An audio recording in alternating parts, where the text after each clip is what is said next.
رسول اسلام نے ارشاد فرمایا صحابہ صلہ رحمی کرنا، صحابہ صلہ رحمی کرنا 3 دفعہ فرمایا، رشتوں کو جوڑنا، رحم کو جوڑنا، صلہ کہتے ہیں جوڑنے کو، رحم رشتے کو کہتے ہیں، صلہ رحمی رشتے جوڑنا۔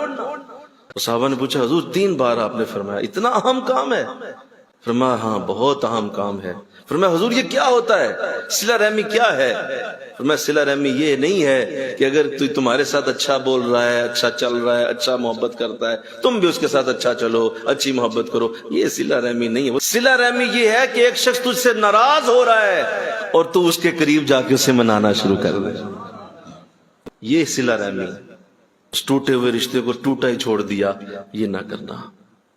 کیا کل اسلام مجلس میں موجود ہیں، حضور کے صحابہ موجود ہیں، مجلس رسول ہے، حضور گفتگو کرتے کرتے دعا کرنے لگے کہ آپ نے اچانک فرمایا اے صحابہ تم سب بیٹھے ہو، تو تم میں سے کوئی ایسا تو نہیں ہے جس سے کوئی ناراض ہے اور وہ اسے نہیں منا رہا؟ صحابہ ایک دوسرے کو دیکھنے لگے، آخر ایک صحابی کھڑے ہو گئے، فرمایا حضور میری پھوپھی ناراض ہے، فوراً جاؤ اسے منا کے آ۔ صحابی الٹے قدموں بھاگے، کچھ وقت کے بعد آئے، فرمایا کیا بنا؟ وہاں پہنچا تو وہ پہلے ہی دل موم تھا، وہاں پہنچا تو میری کوئی زیادہ محنت نہیں ہوئی، صرف میں نے 1-2 بار ہی کہا کہ مجھے نبی نے بھیجا ہے، تو انہوں نے کہا کہ اگر حضور نے بھی کہہ دیا، میرا بھی دل پہلے ہی تھا تو آؤ پھر سینے سے لگ جائے، تو میں بنا کے آیا ہوں حضور۔ فرمایا صحابی اب سن میں نے تجھے کیوں بھیجا؟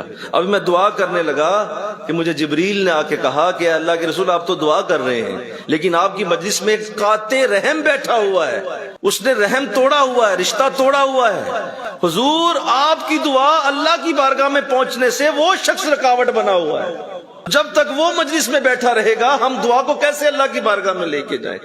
تو اس لیے میں نے تمہیں کہا کہ جا جا میری دعا اللہ کی بارگاہ میں تیری وجہ سے روکی ہوئی۔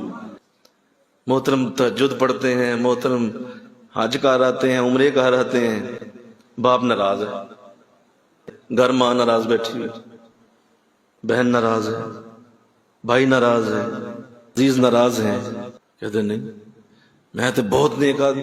اب حضور کی مجلس سے بڑی کوئی مجلس ہو سکتی ہے؟ مل کے کہو نا سبحان اللہ، کہ وہاں اس جبریل آ کے کہے کہ حضور دعا رک گئی آپ کی۔ سمجھ آئی ہے گھر کے حالات کیوں نہیں بدلتے؟ یہ وجہ کیونکہ ناراضگیاں ہیں، ہر طرف رشتے توڑے جا رہے ہیں، برائیوں سے برائیوں کو دور، وہ نہیں آتا تو میں نے بھی جانا، وہ نہیں ملتا تو میں نے بھی نہیں ملنا، یہ کیا کر رہے ہیں آپ؟ اس کا جو عمل ہے وہ اسی کے ساتھ ہوتا ہے، تمہارا عمل تمہارے ساتھ ہے، اس کا عمل اس کے ساتھ ہے۔